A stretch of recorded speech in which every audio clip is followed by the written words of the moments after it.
Doctor Ambedkar के देहांत के बाद तो मान्यवर कांशीराम जी ने उनकी इस मूवमेंट को आगे बढ़ाया, अपने जीते जी काफ़ी हद तक उसको आगे बढ़ाया। और उन्होंने ये फैसला लिया कि ये जो बाबा साहब डॉक्टर अंबेडकर की मूवमेंट है, इसको यदि हमें आगे बढ़ाना है तो बहुत कुछ त्याग करना पड़ेगा। तो उन्होंने ये फैसला लिया कि मुझे अपने जीते जी अपने रिश्ते नातों को, घर परिवार को दूर रखना है, कोई गृहस्थी नहीं बनानी है। उन्होंने पूरी जिंदगी लगाई। मान्यवर कांशीराम जी ने अपने जीते जी मुझे अपना उत्तराधिकारी घोषित किया। मान्यवर कांशीराम जी के जीवन संघर्ष से प्रेरणा लेकर, बाबा साहब डॉक्टर अंबेडकर के जीवन संघर्ष से प्रेरणा लेकर तो मैंने अपनी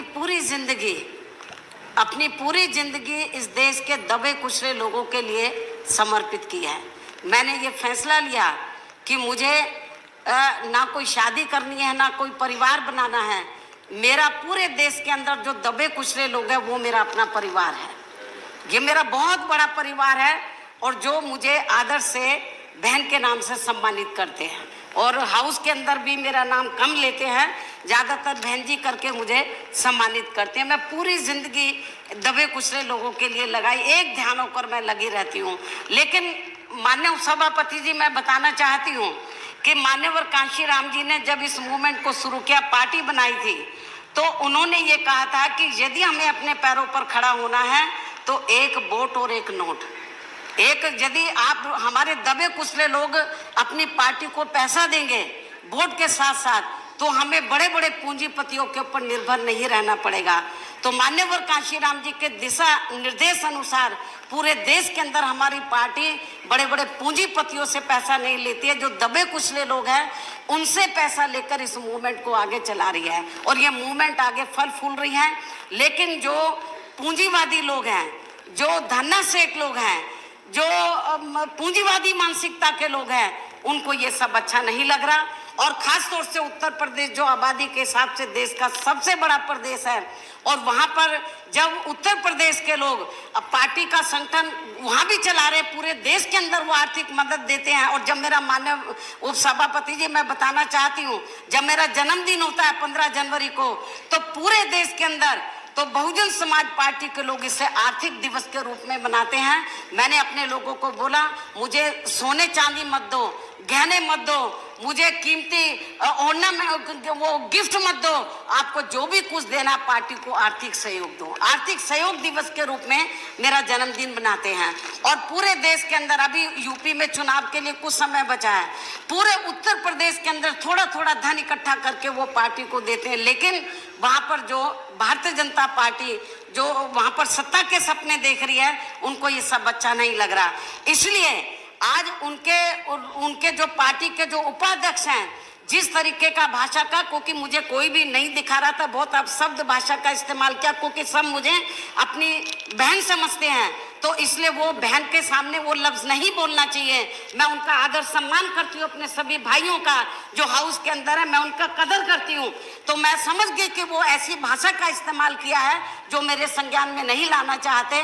लेकिन माननीय उपसभापति जी, मैं कहना चाहती हूँ कि जो भाषा का मेरे ऊपर जो उन्होंने इस्तेमाल किया मेरे खिलाफ, हालांकि नेता सदन ने व्यक्तिगत तौर पर भी और पार्टी के तौर पर भी उसकी निंदा किया है, मैं उनका इसके लिए आभार प्रकट करती हूँ। सभी दलों के नेता ने, प्रतिपक्ष के नेता ने भी, हमारी बहनों ने भी उसको कंडम, मेरी बात सुन लीजिए, कंडम किया है। मैं उन सब की मैं आभार प्रकट करती हूँ। लेकिन माननीय सभापति जी, मेरा यही कहना है कि एक दलित वर्ग की बेटी तो जो उत्तर प्रदेश की 4 बार मुख्यमंत्री रही है, मैं अकेले राज्यसभा के अंदर यहाँ पर मैं चुनकर नहीं आई हूँ, मैं यहाँ नॉमिनेट होकर नहीं आई हूँ, मैं कई बार लोकसभा की भी मेंबर रही हूँ, मैं लोकसभा में भी रही हूँ, राज्यसभा में भी मैं कई बार इधर इलेक्ट होकर आई हूँ, 4 बार मैं उत्तर प्रदेश की मुख्यमंत्री रही हूँ। और मेरा अब तक का, जब से मैं राजनीति में आई हूँ, सभी दलों के लोग इधर बैठे हैं, नेता लोग, कोई भी ये बता दे, आज तक मैंने अपने भाषण में, चाहे विपक्ष के लोग बैठे हैं या सत्ता पक्ष के लोग बैठे हैं, किसी भी चाहे छोटा नेता बड़ा नेता, मैंने किसी को भी अपशब्द नहीं बोला है। विचारों की लड़ाई होती है।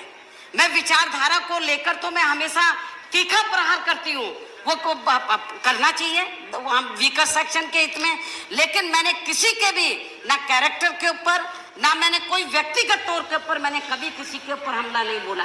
कभी किसी नेता को मैंने अपशब्द भाषा का इस्तेमाल नहीं किया है। पूरा हाउस इस बात से अवगत है, पूरा देश इस बात से अवगत है। मेरे को बहुत से लोग कहते हैं कि बहन जी आपके बारे में ये भाषा बोली है, आपको भी बोलना चाहिए। मैंने बोला नहीं, ये मेरा कैरेक्टर नहीं है। ये जो लोग इस किस्म की भाषा बोल रहे हैं, तो जिन्होंने आज, मैं आपको बताना चाह रही हूँ माननीय उपसभापति जी, बीजेपी के जिस उपाध्यक्ष ने जिस भाषा का इस्तेमाल किया है, तो उन्होंने मुझे नहीं बोला है, उसने अपनी बहन के बारे में बोला है, अपनी बेटी के बारे में बोला है, उसने मुझे नहीं बोला है, क्योंकि पूरा समाज मुझे अपनी बहन समझता है। और मैं बताना चाह रही हूँ, जिसने भी ये बोला है उसने अपनी बेटी के बारे में बोला है, जो लोग मुझे नहीं बता रहे अपनी बहन के बारे में बोला है।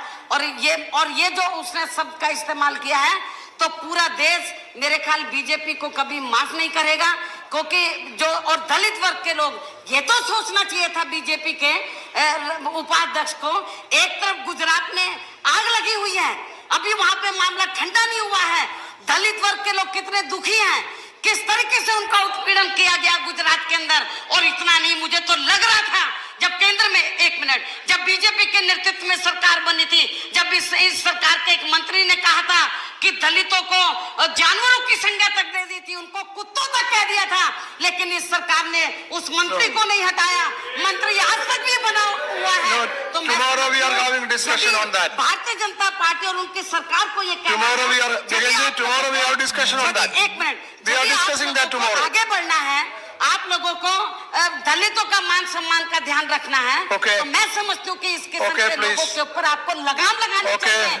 और बीजेपी के उपाध्यक्ष ने जो इस किस्म की भाषा बोली है, उसने मुझे नहीं बोला है, अपनी बेटी को बोला, अपनी माँ को बोला है। Okay, कुमारी जी, हम सबकी भावनाओं के साथ हैं। Okay, please. No, please.